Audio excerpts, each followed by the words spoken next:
Okay. Good morning, everyone.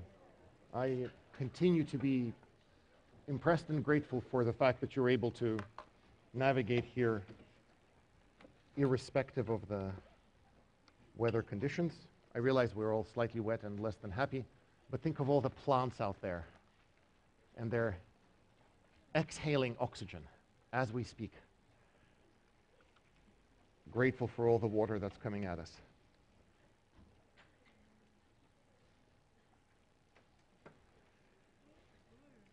I'm hopeful that some of you will choose a career in the life sciences, become either physicians, teachers, researchers, public health professionals, and I'm hopeful that some of you will get to teach. And when you do, you will find that the thing that is the hardest to teach is the thing you work on. Because you know so much, and it's in such a happy pile, and you love so many aspects of it. It's like old junk under your bed. You're like, I can't throw away this little piece of paper. So the next two lectures will be on how our genes are controlled. I will do my very best to not go on extensive tangents, but you know me, one tangent per lecture at the very least to wake everyone up. By show of hands, how many of you know what is the formal name for a group of lions? A pride, very good. How about a group of crows? A murder, excellent. Now this, I will be impressed if somebody knows. How about a group of mice? A nest. Now then it gets really silly. I double-checked that this is really true. What about a group of wombats? A wisdom of wombats. And my favorite is a group of flamingos. It's fantastic. A flamboyance of flamingos. Okay, and now more seriously, what do you call a group of cells? An organism. Incidentally, if you're ever in Florence, go see David. No image of him, no statue, no stupid cartoon can mitigate the absolutely blow your mind into hyperspace impact that he makes. If in Florence, go see David. All of us, including Michelangelo, and every single person in this room, of course, started as a fertilized egg, went ahead, first embryonic division produced this, second embryonic division produced that, and then some more of that. And then after that was done, the three germ layers formed. Sorry, the three embryonic layers, ectoderm, endoderm, and mesoderm. And I told you about this a little bit. I told you in my third lecture that mitosis, cell division, is at the core of embryogenesis. We go from 1 cell to 10,000 cells in a relatively short window of time. There's one other process that underlies embryogenesis that I would argue is just as important, without which embryogenesis would not be possible, and instead cell division would produce a colony, which is a group of identical cells. But we are an organism. We're not a group of identical cells. During embryonic development, cells are not just dividing, so they're acquiring their own identity. And so this means that mitosis, while producing genetically identical cells, generates cells that in fact are identical in neither form nor function. So the genetic material is perfectly replicated: leading strand, lagging strand, Okazaki fragments, mitotic spindle, metaphase to anaphase transition, and all of that midterm stuff. But the outcome in embryogenesis, by definition, is all of this stuff, which you will learn about in considerable detail from Professor Firestone. All of the systems of the body, the nervous system, the circulatory system, the endocrine system, that makes you, you. And I just, by way of a short highlight and also to introduce you to a pretty remarkable website, I want to show you, let's just pick a random organ. So this is Google Body. If you've not seen Google Body, I encourage you to try it. So let's do organs. Okay. All right. So, for example, next to each other, what's that? The heart. How about that? The liver. They are genetically identical. They are genetically identical. They have the same DNA, exact same DNA, down to the nucleotide. They are, in me, let's see, 4 inches away from each other. They could not be more different. The heart beats, the liver doesn't. The liver takes out toxins from the circulation, the heart doesn't, and so on and so My favorite example, and for that I need to switch to, I think, this. So this, of course, is the CNS. Oh, where's the oh, come on, Google, you can do this. Ah, thank you, there we go. Anybody know what that is? The cerebellum, thank you. Good for you, Chelsea. This is the cerebellum.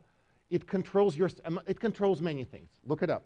I'm going to show you a key cell in the cerebellum, the Purkinje neuron. Brace yourselves. This is a cell that runs from the cerebellar cortex down to the inside. Among many other things, it helps you keep your sense of direction and balance. During your development, the division of a freshly fertilized egg ultimately produced an entity that looks like this.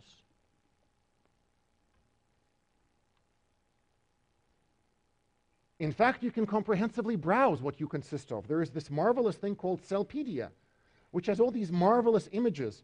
And I particularly like the fact that they have little schematics of where that cell is taken from. So, for example, these are ciliated cells that line your lungs. And they're ciliated because the goal is to capture things that enter your lungs when you inhale.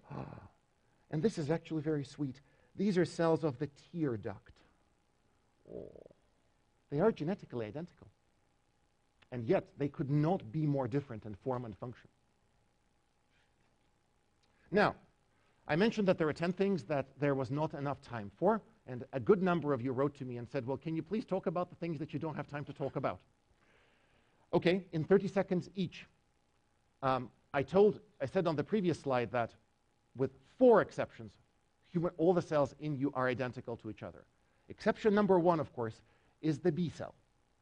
It is the cell in your body, in your bloodstream specifically, that produces antibodies, immunoglobulins. And that, of course, is the basis for many things, including immunity. You've been all immunized, I hope, against all sorts of things, and thus are protected against it. This also underlies allergies, for example, among other things. B cells are genetically distinct from each other and from the rest of the cells in the body because in one of those 10 things I won't have time to talk about, but encourage you to look up on your own. The synthesis of immunoglobulins requires an active genetic alteration in the genome of the B cell, requires a rearrangement called VDJ recombination.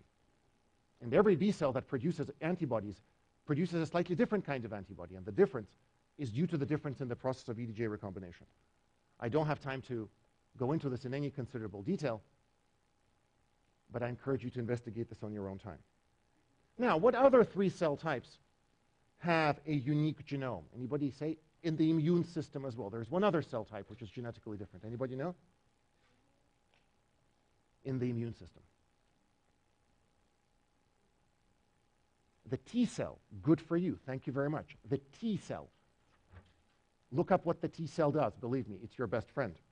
Now, there are 2 other cell types, and I know that you bravely went through the rain with your umbrellas, thinking all sorts of things about why you chose this major. And for that, let me reward you with a very simple quiz, which will lead you promptly to the answer of what the other 2 cells are. So while you pull out your clickers, I promised you a quiz on this experiment. It is incredibly simple. This is just a reward. Thank you for making it to lecture. So this experiment, which you remember, was done by an undergraduate at Columbia, Alfred Sturtevant. He was a lowly bottle washer and banana masher, and then he was promoted to map maker. And he's one of the founders of modern genetics. There is a purple and vestigial fly that was crossed, and then it had offspring, and the offspring were test crossed, and under all these sorts of weird numbers.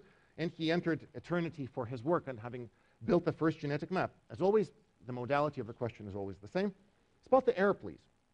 PR plus and PR refer to the dominant and recessive alleles of the purple gene, respectively. B, dihybrid means the product of a cross between 2 flies of a different genotype. C, test cross means animal cross to an animal, homozygous recessive for all loci of interest. D, in this cross, lack of independent assortment, so this very bizarre set of numbers, is due to linkage.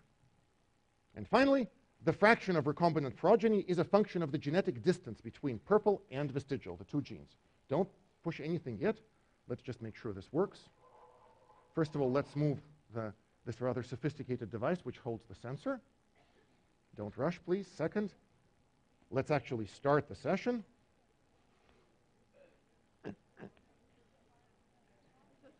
Okay. And now, having looked carefully, don't rush. I'll give you time. Go ahead.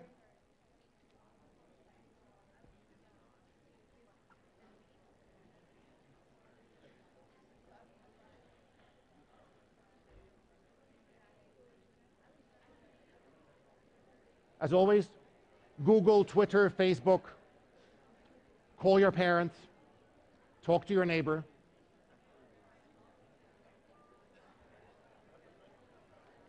Look up your notes.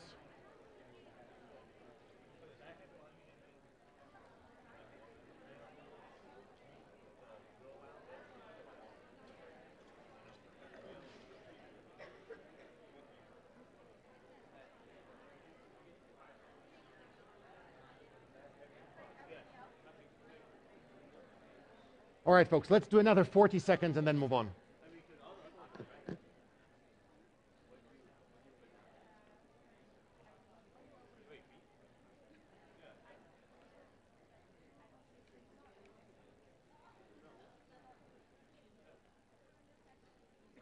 $20 seconds.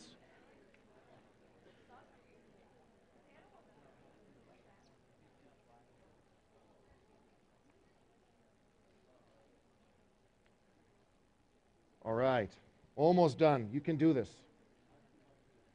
3, 2, 1. All right, 427 of you made it here. Thank you very much. I'm most impressed. As you could tell, I put together a mini quiz on things that will be on the midterm. So this was deliberately structured to help you study. Now, that said, let's see how many of you...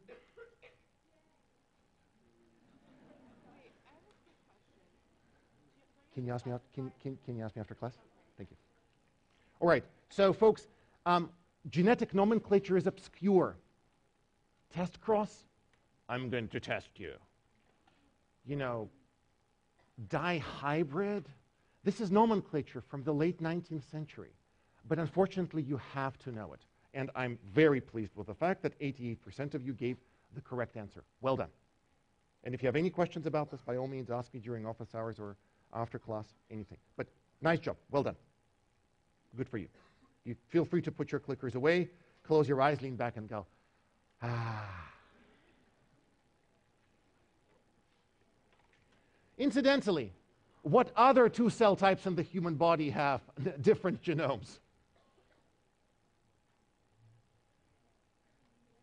The gametes, the sperm and the eggs. And how are their genomes different? Question for the midterm. The first way, in which way is the genome of a sperm different from that of the gentleman who produced it? Ploidy. Good for you. Ploidy. It's haploid versus the gentleman one would hope was diploid, unless it's a very unusual gentleman. Second way. Starts with the word R, crossing over, which leads to recombination. It's recombinant. So that sperm or an egg produced by a lady contains a chromosome which did not exist in either mom or dad and did not exist in the person producing the gamete. All right. Let me close this. Go away. Enough quizzing.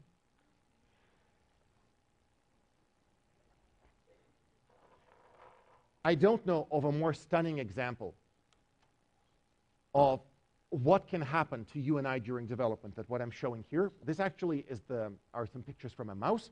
However, the ladies in this room who choose to have children will go through this. This is a mammary gland development, and this is an early mouse before it's born, and this is fresh after birth, and that's a transverse slice through the mammary gland. There's the nipple, and of course the function of the gland is to produce milk. It's a mammal, just like us. And so there is a system of ducts that sits through the mammary gland, and it gathers the milk to direct it to the nipple so that the baby mouse or the baby human could have some milk. And then as the animal grows, so does the organ. And this is a slice through the mammary gland in a healthy young mouse. And then just before birth, the ductal system does this. Why? Because it's time to make the milk and deliver it to the baby. And then after weaning, after the baby mouse or the human goes off to lead a milk-independent life, the ductal system regresses. It is known what biological signal causes this remarkable transition in mammary gland duct morphology. And the small molecule is this, and this progesterone. Progesterone does not directly do anything to mammary gland morphology. What it does instead, it changes gene expression. So the cells don't genetically change. What changes is what their genes do. A whole bunch of genes go on, start being active, producing proteins and other things that are essential for this rather stunning transition from this to this. And there are many such examples in human ontogeny, and you will learn a bunch of them from Professor Firestone. And on Friday, you will learn from me of how we learned to think about how a hormone, such as progesterone, can have this dramatic effect. What's the underlying mechanism? Gene expression is a term I don't think I used before in this class. In brief, it means the fact that inside your nucleus is a double helix, but that double helix exerts its actions on you and I by producing an unstable intermediate, messenger RNA, that messenger RNA is then exported into the cytoplasm where it is translated to make a protein. Not all messenger RNAs are translated. In fact, it may be the case in a surreal fact of biology that most RNAs are not translated. We shall talk about this a little bit. So gene expression is a process in which your DNA manifests what's written in it. So while the exact number of genes in the human genome is not a particularly interesting number, is it 23,000, is it 33,000? That's not interesting. What's a lot more interesting is cell identity. The Purkinje neuron, the ductal cell of the mammary gland before and after progesterone. What the cell looks like and what it does is specified by the pattern and nature of genes that are expressed in it. Purified human genomic DNA, which you see here, it's beautiful. It's actually dead, formally speaking. It's not alive in the slightest. Not at all. It's as alive as the glass slide that it was put on to take this beautiful picture. So I don't really know of many other examples where that is the case. This means, I showed you this movie earlier, these are human embryonic stem cells. And in the center of your field of vision, you see this human ES cell in interphase, doing its thing. It's an embryonic stem cell. Every chromosome is compacted 200 times into the nucleus. And it is in that compacted form that the DNA is expressed. I don't really know of another example anywhere where compaction is required for function. We think of putting things into boxes by way of putting them away. DNA is wrapped into the nucleus to start doing its thing, being expressed. And we actually understand quite a great deal about how that works. In particular, how many known unknowns and furthermore unknown unknowns there are in the process. And I'll talk about them Friday. To give you a sense of the true majesty of the accomplishment that you're about to witness, namely, I'm going to walk you through, quote, the central dogma of molecular biology, how DNA makes RNA makes protein. If 100 years ago, in fact, if 60 years ago, I were to ask your ancestors, well, how does that work? The answer would be approximately this. Let me walk you through first. Please do this. This will take 30 seconds and is worth it. Please do this. Read the instructions and do it. 1.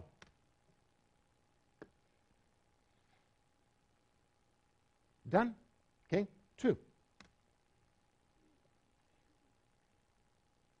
Okay, thank you. If you were to ask me to do this, I would say, well, I would pick Bruce Springsteen because his poetry and music speaks to me about the challenge of the human predicament more brightly and truthfully than anything else I know. And if you don't know his music, start with Born to Run.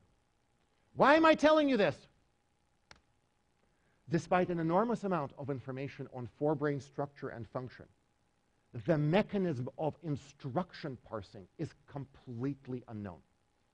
There is no understanding how a human being can execute an instruction like this. I just asked you to do something, and some of you did it. What actually happened? I mean, people can talk to you about the visual cortex, and Broca's area, and Wernicke's area, but those are just descriptions of structures. They're not a description of how they do what they do. In stunning contrast, a different kind of instruction parsing, which is how you parse the instruction in DNA, is understood in pretty considerable detail. And that's only an accomplishment of the past. It basically started in 1953 with the Watson and Crick paper, that we began to understand how we go from instructions in DNA to the outcome. Now, I'm most hopeful that the 21st century will bring us closer to an understanding of why some people listen to Bruce Springsteen and other people listen to not Bruce Springsteen. But as I walk you through the central dogma, what I don't want to happen is for you to feel jaded about it. Oh, boring, messenger. And 50 years ago, if you were to sit somebody down, any scientist, any level, say, let me tell you about the messenger. This would be no less exciting to them as if somebody were to sit you down today and say, let me tell you about the mechanism of romantic love. Like the detail. This molecule enters this structure. So imagine how exciting that was 50 years ago, that recently. So with that, let me walk you through the central dogma. There's quite a journey. Today I will walk you through the biochemistry and the sort of raw mechanics. And on Friday, I will, what day of the week is it today? It's Wednesday, thank you. So then on Friday, I'll walk you through how this is regulated. And then Monday and Wednesday next week, we'll enter some rather next generational things.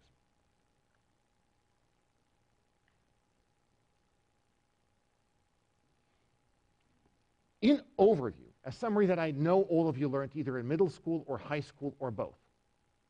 The process of gene expression is that there is a stretch of DNA, the structure of which is familiar to you from the many lectures you've had about this.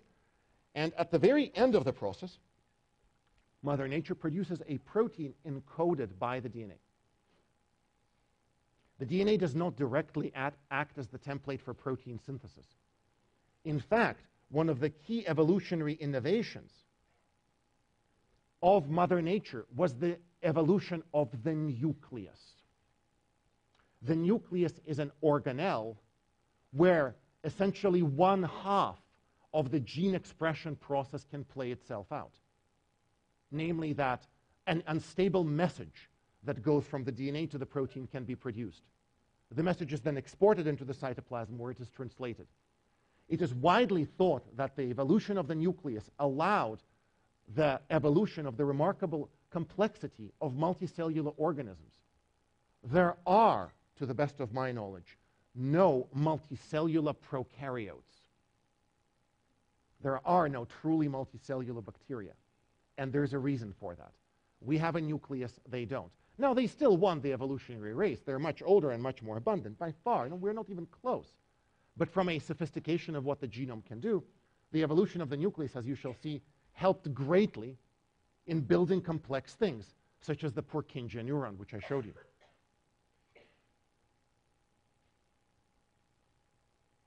There is an unstable intermediate produced on the path from DNA to protein.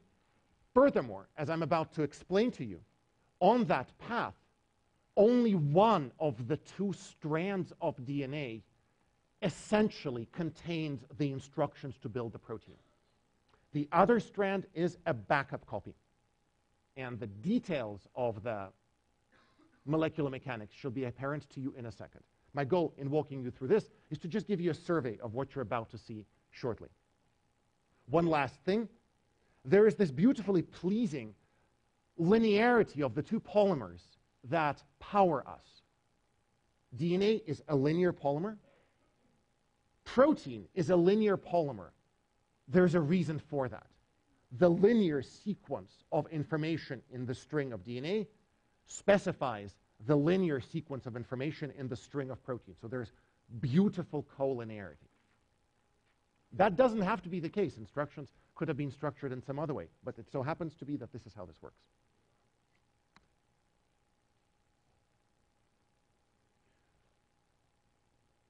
The act of translating from the language of nucleic acid to the language of amino acids was a profound mystery to biologists, and in fact only became a puzzle in the 1950s with the solution of structure of DNA. I'm not showing you the structure of nucleotides or nucleoside triphosphates or the phosphodiester backbone because you've all learned this. And you've learned from Professor Malkin that, of course, we consist of proteins that are made out of 20 amino acids. And there they are, and you know them. My goal here is to show you that the elementary act of making a protein, the formation of a peptide bond, is chemically an unbelievably different creature than the chemical nature of the DNA double helix, or in fact even the DNA double strand. This is a peptide bond. In DNA, there is a phosphodiester bond. This consists of amino acids. DNA consists of nucleotide monophosphates. That information in the DNA is encoded in the pattern of hydrogen bond donors and acceptors in the DNA base pairs. Information in the protein is contained in the pattern of hydrogen bond donors and acceptors and electrostatic things and van der Waals things in the side chains of the amino acids. They're unbelievably chemically different. The question thus becomes, what's the interface from this to this? How many of you know what the nature of the interface is from this to this? What is the actual physics? You know what the nature of the interface is? Tell me.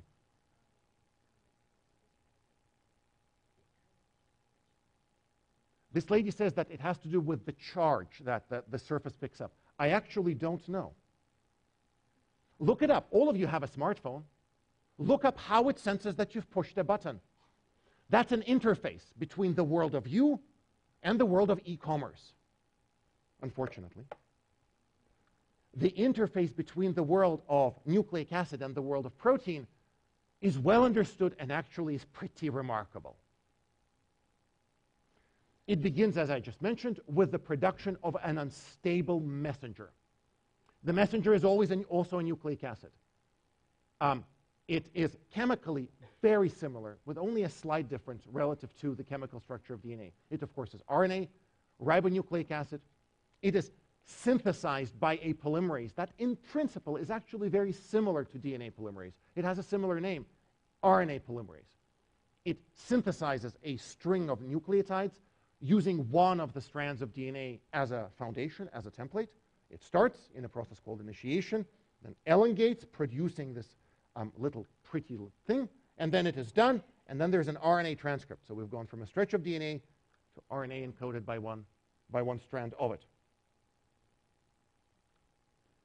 In you and I, and in fact all eukaryotes from budding yeast onwards, that in fact is not where things end. That message is incomplete. Imagine writing a book the size of War and Peace or the size of Moby Dick or Ulysses, and then removing 95% of it, literally like highlighting entire chapters and just ripping them off and splicing them together. So, by analogy, in the Potter series, this would be Harry gets left on the doorstep of his aunt and uncle, and then the next episode would be Sirius Black shows up.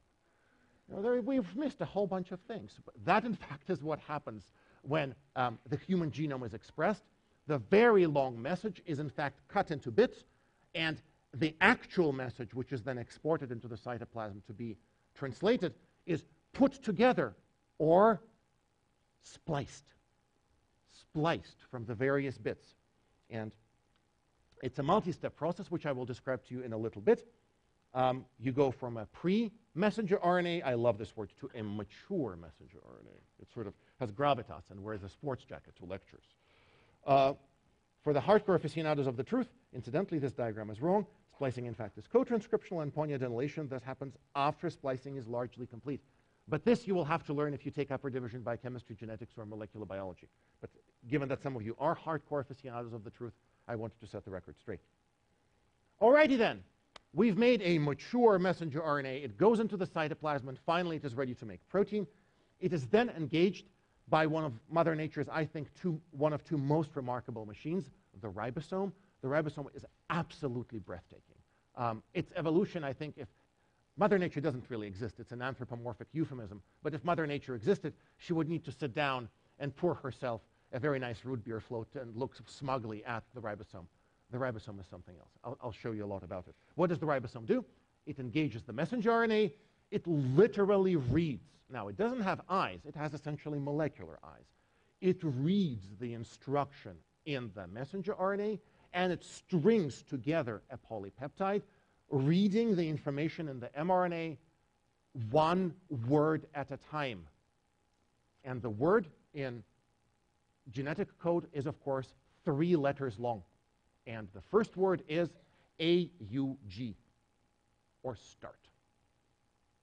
And I will talk to you all about this. So we go from a mature messenger RNA to a protein encoded by the RNA.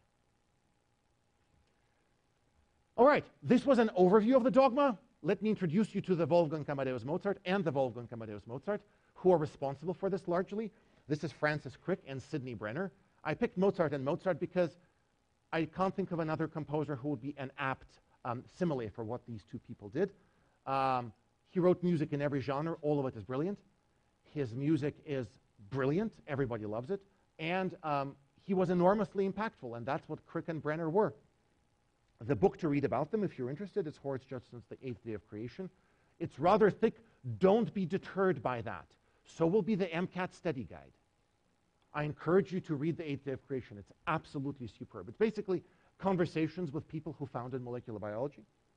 And one of the things, among many, many, many, that Crick and Brenner divined is that DNA doesn't serve as the template for protein synthesis. An unstable intermediate is made. I give you folks DNA versus RNA. I deliberately put them side by side because they look so similar. In fact, the chemical differences, I'm just adding the chemical differences in real time, are rather slight. RNA has a hydroxyl where DNA has a hydrogen, and there's a one minor chemical change in one of the pyrimidines. There's a uracil instead of a thymine, but it's really minor. It's hard for me to emphasize how chemically impactful this difference is, and this I need you to please know for the midterm. The extra hydroxyl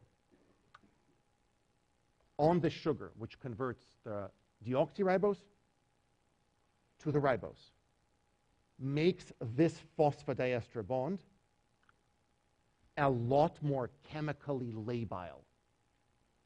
This means that as compared to DNA, RNA is much more chemically unstable, as Mother Nature would want of her invention of what she's evolved if something needs to exist only transiently.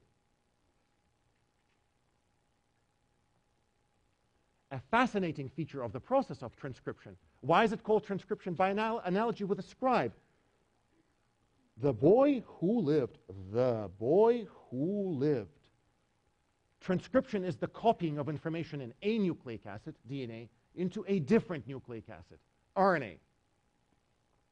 As this figure shows to you, transcription uses the bottom, quote-unquote, strand to make the messenger RNA. Here it's called the template strand, and that, for now, I think is the term that you need to know. But the resulting messenger RNA has a sequence that's like the top strand. So look at this, and I'm going to replace U's with T's. TGT GCA is just like TGT GCA.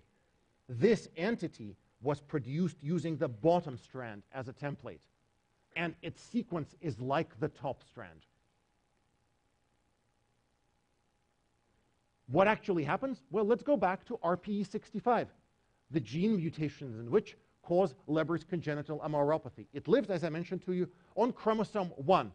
Here is chromosome 1 in its 250 million base pair glory, and on its short arm, somewhere in the middle, about 60 million letters downstream, is a 500,000 base pair stretch.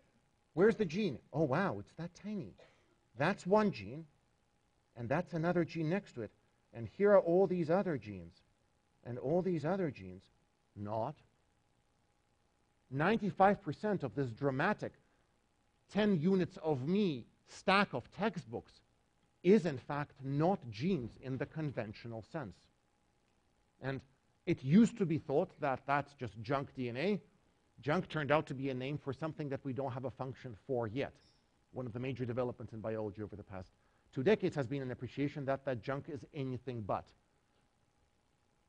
We'll zoom in here, and we discover this tiny little gene. Let's zoom in further. We're looking now at 50,000 base pairs. There you go, folks. That is the human gene for RPE65. You can browse this yourself. Go to Genome UCSC.edu, type RPE65, and you can have and more information that you will know how to shake a stick at. The reason I showed you the schematic is to highlight that transcription doesn't begin anywhere. Transcription begins at the gene start. How does Mother Nature know where the gene starts? It starts at a place called the promoter. I will not describe to you anything about that today because, in fact, all of Friday's lecture is about this. But I do need to first explain to you the biochemistry. RNA polymerase, through a process that we somewhat understand, finds where to begin. So one more time, let me show you the schematic again. Here's a randomly chosen 500,000 base pair stretch of the human genome. Polymerase doesn't start here, here, here, or here. It starts there. How does it know to start there? There's a genetic signal. And the genetic signal is called a promoter. And how it works shall be explained to you on Friday. What now happens, I'm hopeful, will evoke in you vividly memories of what I told you about replication. What does replication start with? Unwinding, thank you. Transcription starts with unwinding as well. Polymerase goes, whoop. And then what happens? What does replication start with? The synthesis of something that starts with the letter P, a primer. RNA polymerase doesn't need a primer. It can just walk up to a stretch of DNA, go, whoop, and put down the first RNA nucleotide triphosphate, actually in this case, using Watson-Crick rules. And then just start synthesizing. It's evolved to do that. And just, by the way, I wanted to show this briefly, and here's the PubMed ID, to simply highlight the fact that it's not as if this is all a black box. We actually understand in very considerable detail that polymerase can, in fact, doesn't have a structure. It can invade, grab a double helix, unwind it, and start synthesizing. So if any of you are interested in the mechanics of how RNA polymerase does its thing, a very great deal is known about this. What am I expecting you to know about this? Nothing except this is something you can investigate on your own time if you want. I simply didn't want you to go through the rest of your life thinking that RNA polymerase is a rather peculiar-looking, truncated green glove thingy. It's not. It's this rather majestic structure. It grabs onto the DNA, unwinds it, and moves down it while synthesizing an RNA template. So that means that for a transient moment inside the catalytic site of RNA polymerase, there's a remarkable triple helix in some sense. There's a bubble of melted DNA inside which one of the DNA strands is a hybridized Alice. I'm going to ask me a question after. Sorry, I have 11 minutes. One of the strands of DNA serves as the template for synthesis of the RNA, which then you will notice is starting to dangle out of the tail end of RNA polymerase saying, I'm ready, let me go, and then RNA lets it go.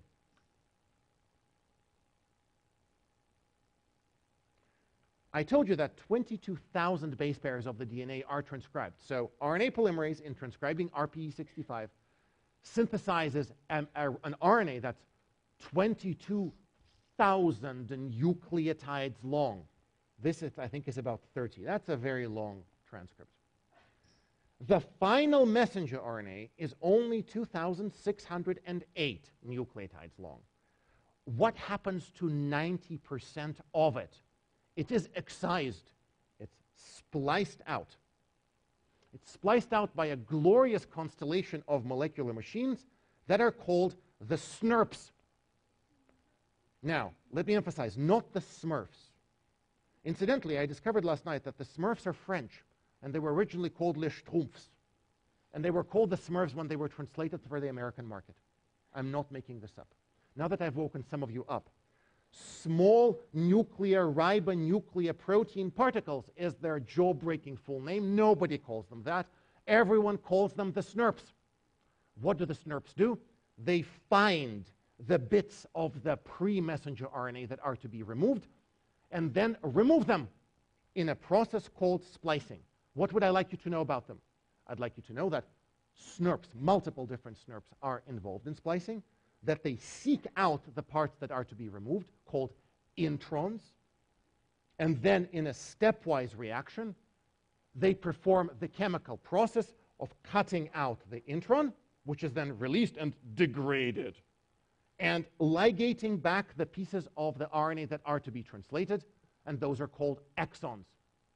The SNRPs themselves are then reused. The act of catalysis, the act of chemical catalysis during splicing, is widely thought to be driven by not the protein. We're so used to proteins being enzymes. Trypsin, or kinases, or the enzymes in the electron transport chain that you learned about from Professor Malkin. Catalysis in the breaking open and then ligating back together of RNA is actually driven by the RNA contained in the SNRPs. Now, by the way, this is a more realistic representation of the splicing cycle for hardcore aficionados of the truth. Do you need to know this for the midterm? No. Will you need to know this if you go to graduate school? Absolutely. Do you need to wait to learn about this until you go to graduate school? Your call. The fact that splicing is performable by RNA alone was discovered by this gentleman. This is Tom Cech. And I don't have time to talk about this, unfortunately, so I will simply say to you, it is widely thought that RNA was the first living molecule on Earth. It is the only molecule we know which both carries information and can catalyze chemical reactions.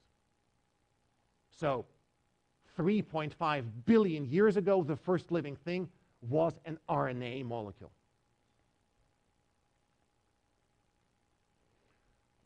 Number 2 on the list of things I won't have time to talk about, telomerase, which is, well, first was discovered here at Berkeley by a graduate student, Carol Greider, in Liz Blackburn's lab, here on campus, half a mile away.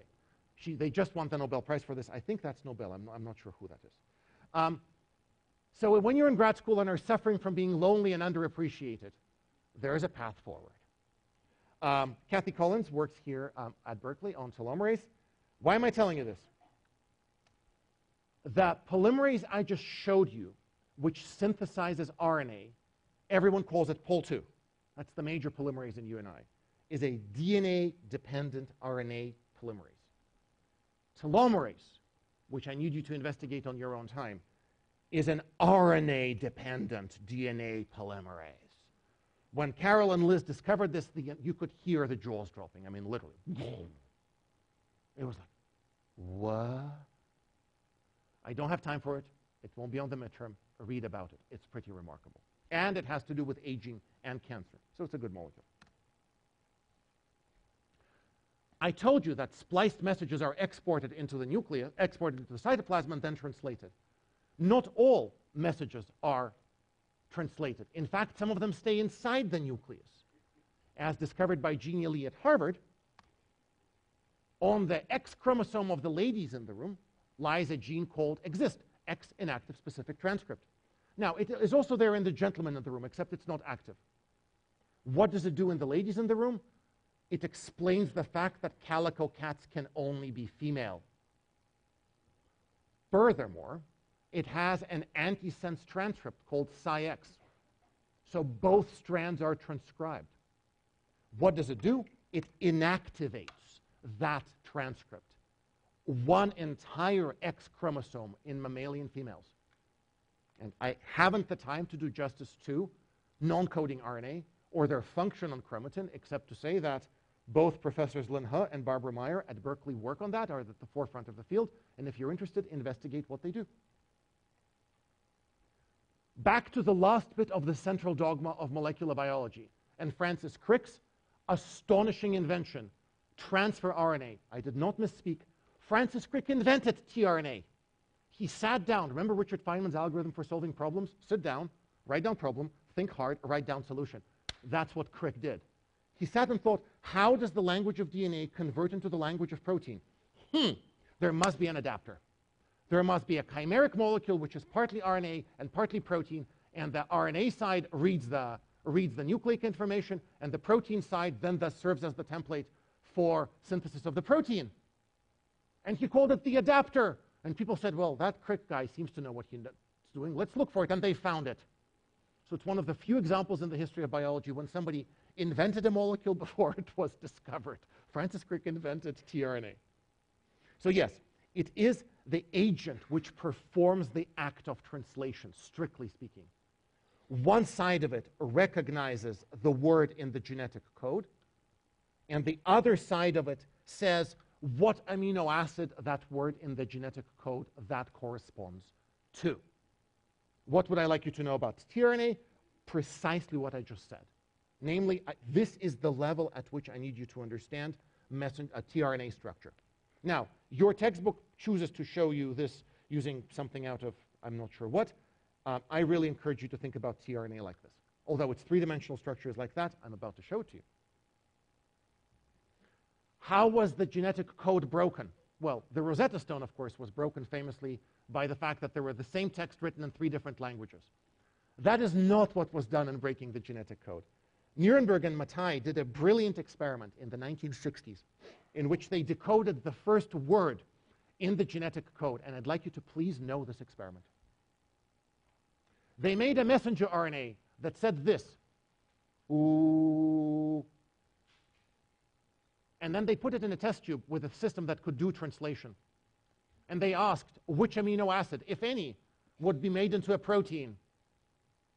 And the answer, conclusion, in the genetic language, OOO codes for phenylalanine. That's simple and that beautiful. It's a glorious experiment.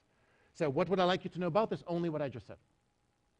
The genetic code was then cracked completely. Francis Crick proposed that it be displayed in this format, and it's been displayed in this format ever since. What do I need you to know about this? It's a triplet one. It's non-overlapping. There are specific codons for start and stop, and they are degenerate. What I'd like you to please do is grab your copy of Russell and write out for yourself what each one of those half phrases mean. What does it mean the code is a triplet? What does it mean it's non-overlapping? How about there are specific codons for start and stop? What does it mean degenerate? I need you to write out little half-phrase definitions. I have 2 minutes. I'll take an extra 30 seconds, I promise. It's worth your time. First, let me show you the ribosome. So, well, first of all, let me show you the business end. Those are the 2 tRNAs docked on the ribosome. But then if you zoom out, you will notice that in striking contrast to essentially any other molecule you have ever studied, the ribosome is essentially an RNA-based machine. In fact, the elementary act of catalysis by the ribosome is performed by the RNA that's part of the ribosome structure. I have one more slide sequence, and then I'm going to let you go. The ribosome, this is what I need you to know. The ribosome engages the messenger RNA, grabs a tRNA, just like you just saw, and according to Watson-Crick rules, with some interesting exceptions, forms a complex between the tRNA carrying the amino acid and the RNA. It then grabs the next tRNA, according to Watson-Crick rules, and puts them side by side. And then, in an act of true majesty, the RNA inside the ribosome forms the peptide bond. The spent tRNA is released, and we've now made the first dipeptide. Yes! I won't have time for this, and I will see you Friday. Thank you for making it to lecture today.